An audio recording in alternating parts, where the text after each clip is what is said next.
Trust form केला आमच्या वडिलांच्या नावाने, कैलासवासी हरिभाऊ नाईक समाजसेवा प्रतिष्ठान या नावाचा ट्रस्ट आहे. आणि या ट्रस्टची जी ॲक्टिव्हिटीज आहे त्या याच आहेत की आम्ही समाजामध्ये ज्या लोकांना मदत हवी त्यांना काय शक्य ती मदत होईल या माध्यमातून आम्ही या मदत करण्याचा एक प्रयत्न केला. आणि म्हणूनच मी मागचा जो हा कार्यक्रम झाला होता तेव्हा मी एक आश्वासन असं दिलं होतं सरांना की मी परत येईल इथे आणि आपण एक मोठा कार्यक्रम करूया. आणि ते आश्वासनाची पूर्तता मी केली आहे आणि आपल्या संस्थेनेही केलेली आहे, त्याबद्दल मी आपला आभार आहे. औद्योगिक प्रशिक्षण संस्था ही कुठल्याही उद्योगाची एक फाउंडेशन आहे, एक भक्कम पाया असतो. आणि या संस्थेच्या मार्फत जे प्रॉडक्ट इंडस्ट्रीला जातात म्हणजे आपण एक स्किल डेव्हलप करतो त्याच्यामध्ये, फुल्ली स्किल्ड असो सेमी स्किल्ड असो, त्या प्रकारचं एक ह्युमन रिसोर्स आपण इंडस्ट्रीला देतो. आज तुमच्याकडे वेगवेगळ्या प्रकारचे कोर्सेस आहेत. मला सर सांगत होते आता की मुंबई जिल्ह्यामध्ये ही सगळ्यात मोठी मुलींची औद्योगिक प्रशिक्षण संस्था करण्याचा तुमचा प्रयत्न आहे. आणि महाराष्ट्रामध्ये मला वाटतं 400 अशा संस्था आहेत आणि 500 प्रायव्हेट संस्था आहेत. आणि असं म्हणून जवळजवळ 1.5 लाख मुलांना आपण इंडस्ट्रीला एक काय म्हणतात एक स्किल्ड वर्कर किंवा एक स्किल्ड ह्युमन रिसोर्स आपण देतो. ही फार अभिमानाची गोष्ट आहे आणि मला त्याबद्दल आपल्या सगळ्यांचा आभारी आहे मी. आणि इतकं चांगलं काम या संस्थेच्या मार्फत भारत सरकारचा हा उपक्रम आहे. स्किल डेव्हलपमेंट ही मिनिस्ट्री केंद्र सरकारची आहे आणि त्या माध्यमातून या सगळ्या संस्था पूर्ण भारतात आणि महाराष्ट्रात आपल्या मोठ्या प्रमाणात चालू आहे.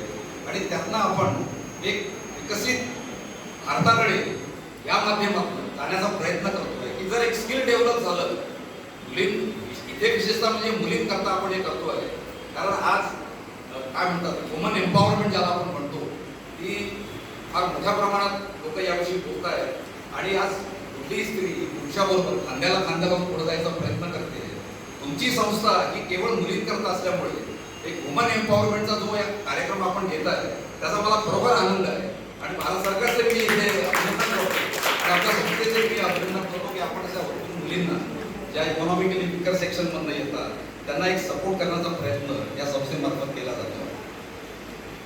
टेक्नॉलॉजी आता ही स्विंग मशीन जी आहे ही एक सामान्य व्यक्तीला एका सामान्य स्त्रीला जी एक घरगुती कामाकरता एक रोजगार म्हणा एक बेसिक गोष्ट आहे.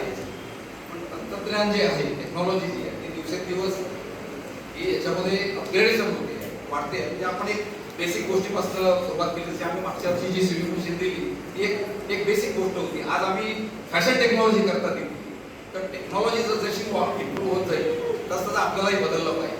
म्हणजे आमच्याही धंद्यामध्ये तर मी कापड धंद्यामध्ये आहे तर एक सुरुवातीला यंत्रमाग असायचा, आपलं हातमाग असायचा सुरुवात, मग यंत्रमाग आला, त्याच्यानंतर मग ऑटोमॅटिक मशीन झालं, मग सुपर ऑटोमॅटिक मशीन झालं. तर तो कामगार जो आहे त्याला जर आम्ही स्किल डेव्हलप नाही केलं, त्याच्यामध्ये जर स्किल नाही डेव्हलप केलं, विकसित नाही केलं तर तो कामगार टिकणार नाही त्या स्पर्धेमध्ये किंवा त्या उद्योगधंद्यामध्ये टिकणार नाही. त्याचप्रमाणे तुम्हाला पण त्याच प्रकारच्या स्किल्स डेव्हलप करायला पाहिजे आपल्याला, जेणेकरून जसजसं टेक्नॉलॉजिकल ॲडव्हान्समेंट होईल तसतशा या मुली पण त्या आव्हानांना सामोरं जायला तयार होतील. ही मी एक विनंती तुम्हाला करेन. त्या दृष्टिकोनातनं माझ्या परीनं काय मदत करायची मी नक्की करेलच.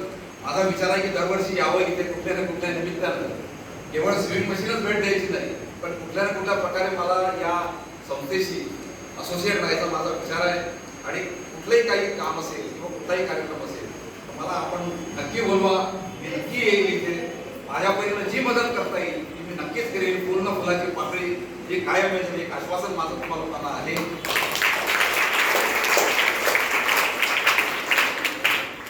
परत एक बार मी आपल्या सगळ्यांचे आभार मानतो. आपण इथं आम्हाला बोलवलं सरांचे खास आभार मानतो, आपल्या सरांचे आभार मानतो आणि आम्हाला